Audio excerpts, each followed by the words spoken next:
orang Australia. Pada tanggal 21 Januari tahun ini, Saya bilang ini, saya akan langsung katakan saja, mereka juga akan melakukan itu di sini, di Australia, saudara-saudaraku. Mereka juga akan melakukan itu di sini.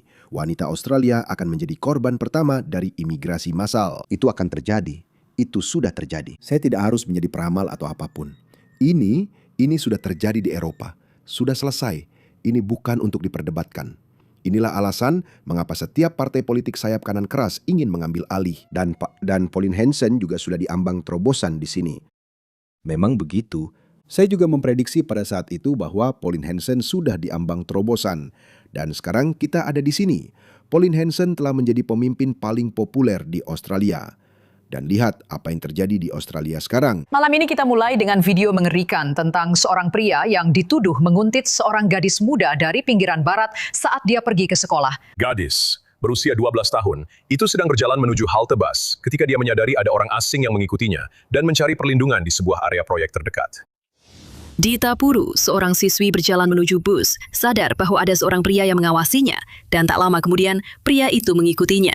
Dia membuntuti gadis itu dari seberang jalan. Gadis itu menoleh ke belakang dan mempercepat langkah, tetapi pria itu langsung mengejarnya. Menurutku dia tidak terlihat seperti orang Australia. Dia mengaku pria itu kemudian memegang bahunya dan menawarkan untuk membawanya ke mobilnya, di mana dia mengatakan punya barang-barang mahal. Persis seperti cara para pelaku grooming di Britania Raya beroperasi. Mereka dia mencoba membujuknya dengan alkohol dan rokok. Dia menolak dan berhasil pergi. Itu perilaku yang menjijikkan. Itu mengerikan. Menyeramkan. Menurutku itu benar-benar terlihat menyeramkan. Cara dia menguntitnya seperti dia benar-benar sedang menguntitnya. Michelle memberikan rekaman ini dengan harapan bisa membantu polisi menangkapnya. Iya, aku juga berharap begitu. Karena aku nggak mau terjadi apa-apa sama dia atau siapapun juga. 7 News berbicara dengan ibu gadis itu yang merasa sangat terganggu dengan kejadian ini, tapi mengatakan dia bangga dengan cara putrinya bereaksi. Dia mengatakan bahwa anak perempuannya yang berusia 12 tahun itu sedang memakai satu airport dan berhasil menelponnya saat pria itu mengikutinya. Dan dia juga memilih untuk berjalan menuju lokasi konstruksi terdekat di mana ada Beberapa pria untuk membantu mengusir pria itu. polisi sedang menyelidiki interaksi mencurigakan yang terjadi di pagi hari itu. Sekolah gadis tersebut menawarkan dukungan kepada keluarganya dan komunitas yang lebih luas. Kimberly Pratt, 7 News. Dan ini bukan hanya kekerasan seksual. Ini adalah kekerasan. Sudah. Wali Kota Maribyrnong telah mengungkapkan rasa takutnya setelah seorang pria mengancamnya dengan pisau di tengah sebuah mall di Footscray. Ini adalah serangan terbaru dalam gelombang kekerasan di pinggiran barat di mana para pemimpin lokal menuntut lebih banyak polisi berpatroli. Isabel Quinlan akan melaporkan lebih lanjut. Didesak ke dinding, polisi mengacungkan taser. Bawa dia ke sana. Polisi menerkam seorang pria yang sudah sangat dikenal oleh warga Footscray. Tapi hari ini dia membawa pisau berburu. Pertama-tama menghadang media, lalu mengancam Wali Kota Maribyrnong dan staf Dewan saat mereka dalam perjalanan ke pertemuan dengan Menteri Kepolisian yang baru. kami berusaha menenangkan situasi sebisa mungkin sampai polisi tiba. Tapi itu benar-benar situasi yang menakutkan. Hanya beberapa jam setelah penangkapannya, pria itu kembali lagi di Jalan Nicholson. Saya bisa memastikan bahwa itu adalah orang yang sama yang terlibat dalam insiden yang terjadi beberapa hari lalu di Footscray, di mana seorang pedagang diserang. Pedagang itu adalah Richard Lee. Sebuah bangku dilempar ke arah kepalanya saat mencoba melerai perkelahian antara dua pria. Saya akan meletakkannya, dan jelas dia malah menyerang saya. Ya, dia langsung melemparkannya ke arah saya, dan saya menggunakan tangan saya, menahannya, lalu menangkapnya. Warga setempat mengatakan perilaku antisosial adalah kejadian sehari-hari. Pria ini ditangkap karena perampokan bersenjata pada bulan Mei. Jauhkan kameranya dari dia. Itu maksudnya saya.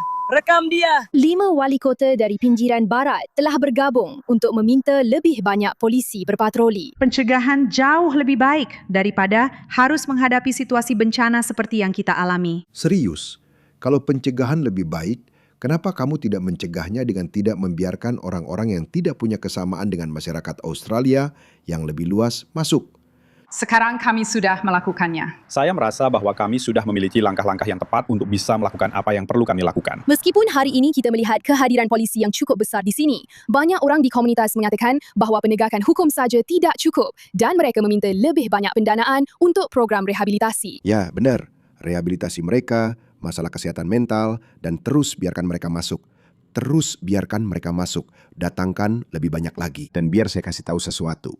Komunitas budaya lain di Australia akan melawan karena coba lihat ini. Lihat apa yang terjadi beberapa hari lalu di Australia. Lihat orang yang berniat menolong ini. Van Viet Truong, dia meninggal karena luka-luka setelah diduga dikeroyok oleh sekelompok remaja. Dia adalah orang yang berniat menolong. Dan biar saya kasih petunjuk. Kelompok remaja yang diduga melakukan itu bukanlah sekelompok orang Australia. Inilah alasan mengapa dalam politik Australia saat ini hanya ada satu politisi yang menyuarakan apa yang kita pikirkan. Itu Pauline Hanson. Biar saya jelaskan dengan analogi ini. Kita punya penyakit, kita melakukan vaksinasi untuk melindungi diri dari penyakit itu. Islam adalah sebuah penyakit. Kita perlu melindungi diri kita darinya dengan vaksin. Sederhana, sangat sederhana. Tapi orang-orang yang itu lagi, ideologi yang menghancurkan Eropa juga mulai menguat di Australia melalui orang-orang seperti ini. Kami mahasiswa dari Universitas Flinders dan kami akan melakukan protes terhadap One Nation dan Pauline Hanson pada hari Kamis, tanggal 13, pukul 11 siang. Pauline Hanson adalah seorang fasis. Dia meromantisasi kebijakan Australia Putih dan menyerukan deportasi massal. Partainya telah menyerang hak aborsi dan berusaha membatasi perawatan afirmasi gender bagi orang trans. Kami ingin para mahasiswa memimpin perjuangan melawan kampanye rasis dan anti pekerja dari Pauline Hanson. Jika kamu merasakan hal yang sama seperti kami, temui kami di depan hub pada pukul 11.45 hari Kamis depan sebelum kita berangkat ke kota. Pukul 1 siang untuk aksi protes. Dan dalam berita lain, dua pria berpenampilan Afrika sedang buron setelah mereka menyergap seorang remaja Australia berusia 17 tahun di sebuah taman di Melbourne. Izinkan saya mengingatkan Anda, selama tahun 2010-an, Melbourne pernah memenangkan penghargaan tersebut. Saya rasa Melbourne menang 8 tahun berturut-turut sebagai kota paling layak huni di dunia. Mengalahkan Copenhagen, mengalahkan Stockholm. Melbourne terus-menerus memenangkan penghargaan sebagai kota paling layak huni di dunia. Dan sekarang keadaannya menjadi seperti ini. Dijatuhkan dari sepeda listrik, 10.000-nya. Lalu diteriaki, kemudian diserang dengan parang saat dia berlari menyelamatkan diri. Parang? Ya parang lagi. Para penyerang mengejarnya sambil berteriak, bunuh dia sekarang juga sebelum mencuri sirine dan ponselnya, sepeda listriknya dan ponselnya. Dia membutuhkan operasi dan menghabiskan beberapa hari di rumah sakit. Polisi baru saja merilis rekaman CCTV dari dua pria yang sedang diburu. Inilah Melbourne 2026. Tanpa alasan, tidak masuk akal, menjijikan. Tersangka yang itu lagi, teman-teman. Tersangka yang itu lagi. Barat sedang hancur tepat di depan mata kita atas nama beberapa dogma ideologi kiri yang utopis. Dan kamu tidak seharusnya mengatakan apa-apa karena kamu dianggap rasis dan bigot. Menurut saya, label-label ini sudah tidak berarti apa-apa lagi. Entah kamu dituduh sebagai rasis atau bigot, atau kamu punah. Hanya itu, sesederhana itu.